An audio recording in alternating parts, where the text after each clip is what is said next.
ஆத்ம நமஸ்காரம். சகோதர சகோதரிகளே, இப்பொழுது நம் செவிகளில் வாசிக்கப்பட்டு நாம் அனைவரும் கேட்க இருக்கின்ற நூல்களின் பெயர் என்னவென்றால், புஸ்தகம் போர்த்தலூரி வீரபிரம்மேந்திரர் காலஞானம் என்ற ஞானக்களஞ்சிய நூலிலிருந்தும், இரண்டாவதாக புஸ்தகம் அகிலத்திரட்டு அம்பானை அருள்நூல் என்ற ஐயா வைகுண்டர் அவர்களின் நூல்களிலிருந்தும், மூன்றாவது புஸ்தகம் ஒரு யோகியின் சுயசரிதம் என்ற ஸ்ரீ ஸ்ரீ பரமஹம்ச யோகானந்தர் அவர்களின் நூல்களிலிருந்தும், நான்காவதாக புராணபுருஷர் யோகிராஜ் ஸ்ரீ ஷியாமா சரண் லாகிரி மகாசாயர் என்ற லாகிரி மகாசாயர் அவர்களின் நூல்களிலிருந்தும், மேற்கொண்டு ஐந்தாவது ஞானபிதா சுவாமி சிவானந்த பரமஹம்சர் அவர்களால் கொடுக்கப்பட்ட சித்தவேதம் என்ற ஞானக்களஞ்சிய நூல்களிலிருந்தும், நமது இரண்டு கருவிழிகளையும் புருவமைய நடுவில் நிப்பாட்டுவதால் ஏற்படும் இரகசியங்களை இந்த நூல்களிலிருந்து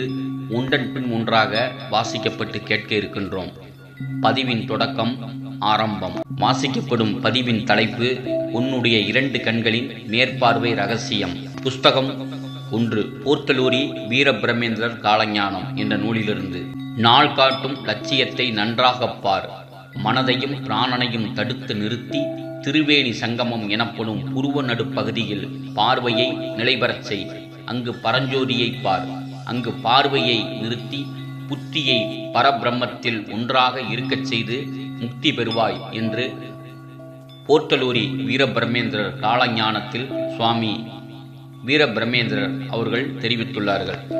அடுத்ததாக வாசிக்கப்படும் நூல் புத்தகம் அகிலத்திரட்டு அம்பானை அருள்நூல் என்ற ஞானக்களஞ்சிய நூலிலிருந்து. மகனே, நீ பத்மாசனத்தில் இருந்து கொண்டு உன் சுவாசத்தினை மூலாதாரத்திலிருந்து எழுப்பி மூக்கு நடுவே உள்ள ஆக்யை என்ற புருவ மத்தியில் கொண்டு வந்து இரண்டு கண் பார்வையையும் புருவ மத்தியில் நிலைநிறுத்தி சுவாசத்தை உள்நாக்கு அண்ணாக்கு வழியாக இடக்கலை பின்களை இரண்டு நடுநாடி வழியாக மூலாதாரத்திலிருந்து சுவாசத்தால் எழுப்பப்பட்ட குண்டலினி சக்தியை கொண்டு வந்து அந்த கொண்டை அமுதத்தை சுவைத்து நானே நாரணன் என்ற உணர்வோடு தியானத்தில் இருக்கும்போது எங்கும் நிறைந்த எல்லாமான பரம்பொருளை சிதாகாச பெருவெளியில் கண்டு ஆனந்த நிலையில் இருப்பாய் என்று சுவாமி ஐயா வைகுண்டர் அவர்கள் தெரிவித்துள்ளார்கள். அடுத்ததாக படிக்க இருக்கின்ற நூலின் பெயர் ஒரு யோகியின் சுயசரிதம். ஒருவருடைய பார்வையை மூக்கின் நுனியில் பொறுத்து கீழை நாட்டு பண்டிதர்களாலும் மேலை நாட்டு மொழி பெயர்ப்பாளர்களாலும் பெரும்பாலும் ஒப்புக்கொள்ளப்பட்ட பகவத்கீதையில் ஒரு பத்தியின் இந்த தவறான பொருள் விளக்கம் குருதேவரின் வேடிக்கையான விமர்சனத்தை எழுப்பும். அது என்னவென்றால், ஒரு யோகியின் பாதை உள்ளபடியே விசித்திரமானது. அவர் குறிப்பிட்டார், அவர் தன்னை மாறுகண் உடையவராக செய்து கொள்ளும்படி அவருக்கு ஏன் உபதேசிக்க வேண்டும்? நாசிகாக்கரம் என்ற சொல்லின் உண்மையான பொருள் மூக்கின் தொடக்கம் என்பது. மூக்கின் நுனி அல்ல, இரு புருவங்களுக்கு இடையே உள்ள இடத்தில் மூக்கு ஆரம்பிக்கிறது. அந்த இடம்தான் ஆன்மீக தரிசனத்தின் இருப்பிடம் என்று குறிப்பிட்டுள்ளார் ஒரு யோகியின் சுயசரிதம் என்ற நூலிலிருந்து. 4. கீதையின் ஒவ்வொரு பக்தி கூறுகிறது, தன் பார்வையை இரு புருவங்களுக்கு இடையில் நிலைநிறுத்தி நாசி துவாரங்கள் மற்றும் சுவாச கோஷங்கள் வழியாக பாயும் பிராண அபான ஓட்டங்களை சமனப்படுத்தி கட்டுப்படுத்தி ஆசை அச்சம் சினம் இவற்றை அறவே விட்டு பேரின்பத்தை நாடி வெளி தோற்றங்களிலிருந்து தன்னை உள்ளிழுக்க வல்ல தியானத்தில் நிபுணனானவன் முனி, அதாவது சாஸ்வமான முக்தனாகிறான் என்று குறிப்பிடப்பட்டுள்ளது ஒரு யோகியின் சுயசரிதம் என்ற நூலிலிருந்து. 5. சாம்பவி முத்ரா என்றால் இரு புருவங்களுக்கு மத்தியில் உள்ள இடத்தில் பார்வையை நாட்டுதல் என்ற பொருளாகும்.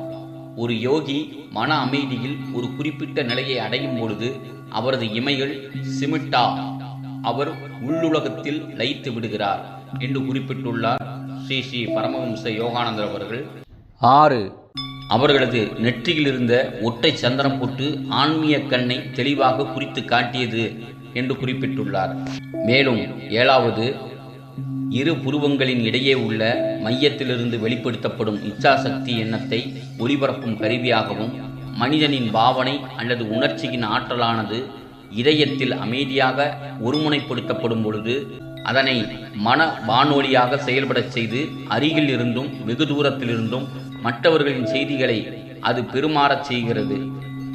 உள்மன தொடர்பில் ஒரு மனிதனின் மனதுள் எழும் மிக நுட்பமான எண்ண அதிர்வுகள் சூட்சமமான வெளியிலும் ஸ்தல வெளியிலும் பரப்பப்படுகின்றன.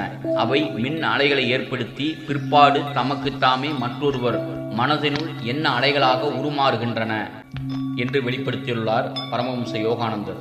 8வது, ஒரு இரகசியமான யோக முறையை உபயோகித்து நான் புருவங்களுக்கு இடையே உள்ளே இருக்கும் புள்ளியாகிய ஞானக்கண் ஒளிபெருக்கி மூலமாக என் அன்பை காசியின் ஆத்மாவிற்கு ஒளிபரப்பேன் என்று குறிப்பிட்டுள்ளார் பரமஹம்ச யோகானந்தர். 9வது, உடல் மற்றும் மன அமைதியின்மையை தடுப்பதற்கு ஒருமுனைப்படுத்தப்படும் உத்திகள் ஆச்சரியப்படத்தக்க வகையில் பலனளித்திருக்கின்றன. ராஞ்சியில் சுமார் 9 அல்லது 10 வயதுடைய ஒரு சிறிய உருவம் மனதை தொடக்கூடிய வகையில் 1 மணி நேரம் அல்லது அதற்கு மேலாக ஆடாமல் அசையாமல் கண்கள் இரண்டும் இமையாமல் ஞானக்கண்ணை நோக்கி குவிந்திருக்க தியானத்தில் வாழ்ந்திருப்பதை காண்பது புதுமையல்ல என்று குறிப்பிட்டுள்ளார் ஒரு யோகியின் சுயசரிதம் என்ற நூலிலிருந்து யோகானந்த பரமஹம்சர். 10வது, அந்நூலிலிருந்தே வாசிக்கப்படுகிறது. அந்த தெய்வீக காட்சி 1 மணி நேரம் நீடித்திருந்தது. கால்களை குறுக்காகவும் கண்களை கோணலாகவும் வைத்துக்கொண்டு அங்கு நீ மணிக்கணக்கில் உட்கார்ந்து கொண்டிருக்கிறாய் என்று பரமஹம்ச யோகானந்தரிடம் ஒருவர் கேட்டார். அடுத்ததாக வாசிக்கப்படும் நூலின் பெயர் பிராணபுருஷர் யோகிராஜ் ஸ்ரீ ஷியாமாசரன் லாகிரி மகாசாயர் என்ற நூலிலிருந்து. 11வது, அதாவது மூக்கின் மேல் 2 புருவங்களுக்கும் நடுவில் நெற்றியில் 2 கண்களையும் மேலே நிறுத்தி பார்த்து கொண்டிருப்பது மிகவும் கஷ்டம். ஆனால் அவ்வாறு செய்வதால் தான் திறநிலை அல்லது சமாதி நிலை உண்டாகிறது என்று ஷியாமாசரன் லாகிரி மகாசாயர் கூறுகிறார். புருவத்து இடைவெளி உற்று உற்று பார்க்க ஒளிவிடும் மந்திரம் என்ற பாடலுக்கிணங்க. 12 அந்நூலிலிருந்தே வாசிக்கப்படுகிறது. கண்களில் உள்ளது சக்தியின் பிரமாணம், அதாவது சக்தி பூர்வமாக பிராணகர்மம் அல்லது பிராணாயாமம் மூலம் கண்களில் பிராணவாயு நிலைநிறுத்தப்படுவதால் கண்கள் துடிக்காமல் அல்லது இமைக்காமல் இருக்கும் நிலை உண்டாகிறது என்று யோகிராஜ் ஷியாமாசரன் லாகிரி மகாசாயர் குறிப்பிட்டுள்ளார். மேற்கொண்டு 13வது, அடுத்ததாக வாசிக்க இருப்பது சித்த வேதம் என்ற மாபெரும் ஞானக்களஞ்சிய நூலிலிருந்து. இந்நூல் ஞானபிதா சுவாமி சிவானந்த பரமஹம்சரால் உலகோருக்கு ஞானமடைய கொடுக்கப்பட்ட நூலாகும். அந்நூலிலிருந்து வாசிக்கப்படக்கூடிய தகவல் என்னவென்றால், அந்த பனையின் தலை என்பது ஜடத்தினுடைய இழுஜான் பாகமாகிய சிரம். அச்சிரசிலிருந்தே மது, அம்மதுவை லம்பியா முத்திரையினால், அதாவது உண்ணாக்கிலிருந்து மேல்பாகமாக உள்ள துவாரத்தில் நாக்கின் தலைநுனியை வைத்து மனதை அதனுடைய ஸ்தானமாகிய புருவ மத்தியத்தில் சலனமில்லாமல் நிறுத்தி 2 கண்களும் ஊர்த்வ திருஷ்டியாய் மேற்பார்வையாய் இருக்கும்போது தன்னிலிருந்து வெளியினுள்ளில் வியாபித்திருக்கின்ற சக்தி தன்னிலேயே லயித்து நிறைந்து உப்பும். அப்பொழுது சிரசில் இருக்கின்ற அமிர்தம் இலகும். அந்த அமிர்தத்தை பானம் செய்து சதா ஆனந்தமத்தனாய் இருக்கலாம் என்று ஞானபிதா சுவாமி சிவானந்த பரமஹம்சர் சித்தவேதம் என்ற ஞானக்களஞ்சிய நூலில் தெரிவித்துள்ளார்கள். அடுத்ததாக நாம் வாசித்து அறிய உள்ள நூலின் பெயர் மறைந்திருக்கும் உண்மைகள். இந்நூலின் ஆசிரியர் ஓஷோ.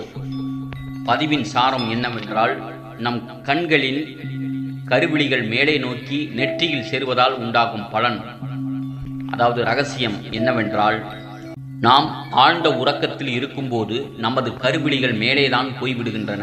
உறக்கம் எவ்வளவு ஆழமோ அந்த அளவு கருமணிகள் மேலே போகும். உளவியல் அறிஞர்கள் உறக்கம் பற்றி ஆழமாக ஆராய்ந்து வருகிறார்கள். கண்ணின் கருமணிகள் கீழே இருக்கும்போது அசைவு அதிகம், மேலே போகும்போது அசைவு குறைவு.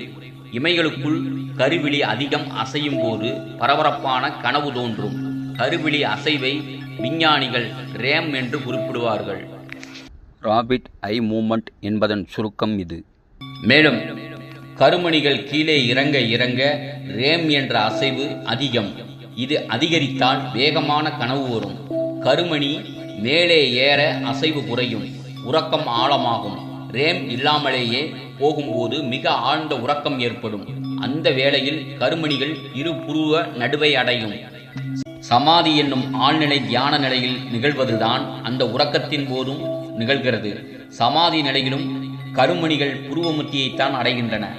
2 புருவ மத்தியில் கருமணிகள் இருக்கும்போது இந்த உலக வாழ்க்கை முடிந்து போய் அடுத்த உலக வாழ்க்கை ஆரம்பமாகிறது என்பதை சுட்டிக்காட்டவே 2 வரலாற்று சம்பவங்களை சொன்னேன். அந்த மையம் ஒரு கதவு. கதவிற்கு அந்த பக்கம் இந்த உலகம், அதற்கு அந்த பக்கம் நாம் அறிந்திராத இயற்கை கடந்ததோர் உலகம். அந்த அறியப்படாத உலகின் குறியீடாகவே சிவந்த குங்கும திலகம் உருவாக்கப்பட்டது. அதை ஏதோ ஓரிடத்தில் வைப்பது சரியல்ல. குரு ஒருவர் அதை எங்கே வைப்பது என்று தம் விரலால் வைத்து சுட்டி காட்டுவார். அங்கேதான் வைக்க வேண்டும், கண்ட இடத்தில் வைக்கக்கூடாது. காரணம், ஒவ்வொருவருக்கும் அந்த இடம் வேறுபடும். மூன்றாம் கண்ணின் இடம் ஒவ்வொருவருக்கும் வேறுபடுகிறது. புருவ நடுவிற்கு சற்று மேலேதான் பெரும்பாலோருக்கு அது அமைந்திருக்கிறது. அவ்வாறு முன்பு தியான அனுபவமே இல்லாதவராக இருந்தால் நெற்றியின் நடுவில் அந்த இடம் இருக்கும். போன பிறவிகள் எப்படிப்பட்டவை என்பதை அதன் நிலை சொல்லிவிடும். அந்த அனுபவம் முற்பிறவிகளில் பெற்றவரின் மூன்றாம் கண். மற்றவர்களுக்கு இரு கண்களுக்கு சமமான நேர்கோட்டில் இருக்கும். அதாவது மற்றவரை விட கீழே இறங்கி இருக்கும். ஆனால் அதற்கும் கீழே இறங்காது. மூன்று விழிகளும் ஒரே நேர்கோட்டில் அமையும் போது ஒரு சிறிய அதிர்வும் சிறு நிகழ்வும் கூட சமாதி நிலைக்கு கொண்டு போய்விடும். அந்த நிகழ்ச்சி மிக அற்பமானதாக கூட இருக்கலாம். சிவன் வெளிக்கு தோன்றும் காரணம் எதுவும் இல்லாமலேயே சமாதி நிலைக்குள் நழுவி சென்று விடுவது நமக்கு வியப்பளிக்கலாம் என்று ஞானகுரு ஓஷோ அவர்கள் தெரிவித்துள்ளார்கள். இப்போது வாசிக்கப்பட்டு கேட்ட கருவிழிகளுக்கு உண்டான ரகசியம், அதாவது கண்களை மேற்பார்வையில் நிலைநிறுத்தி புருவ நடு மையத்தில் நிறுத்துவதால் ஏற்படும் ரகசியங்களை குருமார்கள் சொன்ன நூல்களிலிருந்து தெரிந்து கொண்டோம். ஆத்ம நமஸ்காரம் சகோதர சகோதரிகளே.